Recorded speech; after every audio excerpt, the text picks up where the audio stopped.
అందరికీ నమస్కారం. నేను మీ యాడ నరసు. నిన్న కాళేశ్వరం ప్రాజెక్టు అంశం మీద కేసీఆర్ గారిని విచారించడం జరిగింది. ప్రధానంగా మనం గమనించట్లయితే మాత్రం ఈ కాళేశ్వరం ప్రాజెక్టు యొక్క ఎవరు ఈ యొక్క ప్రాజెక్ట్ కట్టాలని చెప్పి నిర్ణయించారని చెప్పి కమిషన్ అడిగింది అనేది మనకు సమాచారం. అయితే కేసీఆర్ గారు కాళేశ్వరం ప్రాజెక్టు ఏదైతే ఉందో ఆ ప్రాజెక్టు సబ్ కమిటీ వేసాము. ఆ సబ్ కమిటీ యొక్క అభిప్రాయం మేరకే నేను నిర్ణయం తీసుకున్నాను. సబ్ కమిటీ యొక్క తీర్మానం ప్రకారం మేము నిర్ణయం తీసుకున్నామని చెప్పి కేసీఆర్ గారు చెప్పడం జరిగింది. అయితే ప్రధానంగా మన సబ్ కమిటీలో ఒకసారి గమనించట్లయితే మాత్రం ఈటెల రాజేందర్ గారు ఉన్నారు, అదేవిధంగా హరీష్ రావు గారు ఉన్నారు, తుమ్మల నాగేశ్వరరావు గారు ఉన్నారు.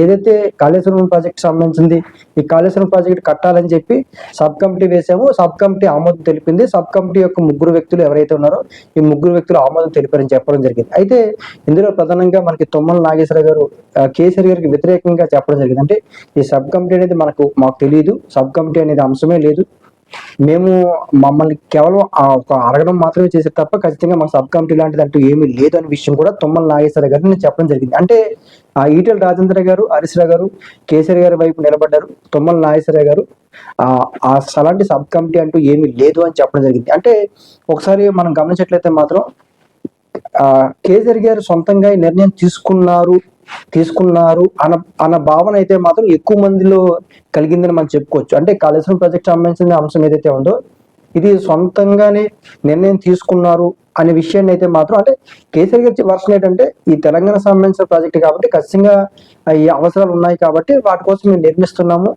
సబ్ కమిటీ వేసాము, సబ్ కమిటీలో వీళ్ళందరూ ఉన్నారు, వీళ్ళు ఆమోదం తెలిస్తేనే దాని మీద నేను నిర్ణయం తీసుకున్నాను.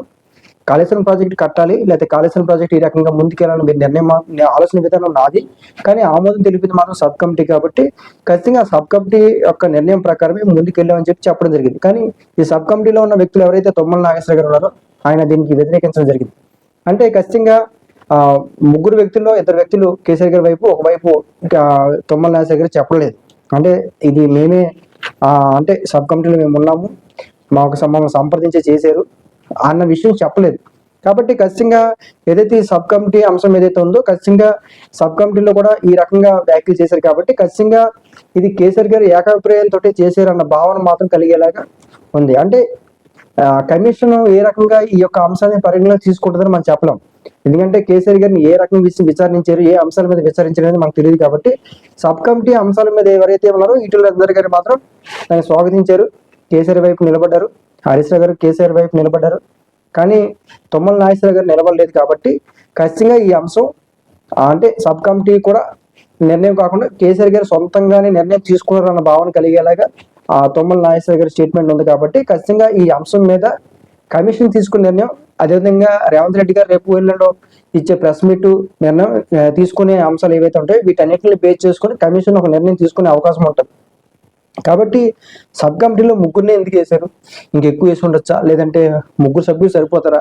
సబ్ కమిటీలో ముగ్గురు వేసినప్పుడు అప్పుడు సొంతంగా కేసీఆర్ గారు సొంతంగా తీసుకునే నిర్ణయం కాకపోయి ఉండొచ్చు కదా. నిజంగా సబ్ కమిటీ ఒక ఆమోదం కనుక తెలిపినట్లు అయితే కేసీఆర్ గారు సొంతంగా నిర్ణయం తీసుకునేట్టు అవుతుంది. కానీ ఎవరైతే మనకి తుమ్మల నాగేశ్వర గారు ఉన్నారో తుమ్మల నాగేశ్వర గారు చెప్పిన స్టేట్మెంట్ ఏదైతే ఉందో పూర్తిగా కేసీఆర్ గారికి వ్యతిరేకంగా ఉంది. కాబట్టి ఖచ్చితంగా ఇది కేసీఆర్ గారు సొంతంగా నిర్ణయం తీసుకున్నారా లేదా సబ్ కమిటీ ఆమోదం తెలిపితే తీసుకున్నారనే విషయం మాత్రం అది కూడా కమిషన్ తేల్చే అవకాశం ఉంటుంది. పూర్తిగా కమిషన్ యొక్క అందరినీ విచారించారు కాబట్టి కమిషన్ ఒక స్పష్టత ఇచ్చే అవకాశం ఉంటుంది. రేవంత్ రెడ్డి గారు కూడా 2 రోజుల తర్వాత ప్రెస్ మీట్ పెడతారంటున్నారు కాబట్టి ఖచ్చితంగా ఈ విషయం మీద ఒక క్లారిటీ వచ్చే అవకాశం ఉంటుంది. తెలంగాణలో మాత్రం ఈ కాళేశ్వరం ప్రాజెక్ట్ అంశం ఖచ్చితంగా రాజకీయ పరంగా పెను సంచలనంగా మారే అవకాశం ఉంటుంది. ఇది బీఆర్ఎస్ పార్టీకి మైనస్, అంటే ఒకవేళ అవినీతి జరిగిందని ఆ నిరూపణ జరిగినట్లయితే మాత్రం ఖచ్చితంగా బీఆర్ఎస్ పార్టీకి చాలా నష్టం కలిగే అవకాశం ఉంటుంది.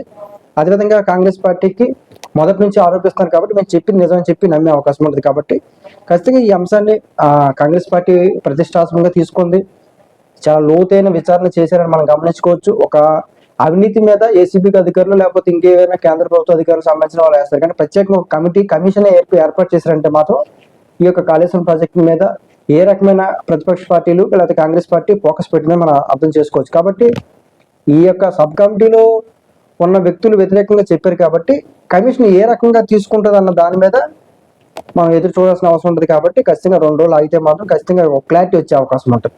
Thank you.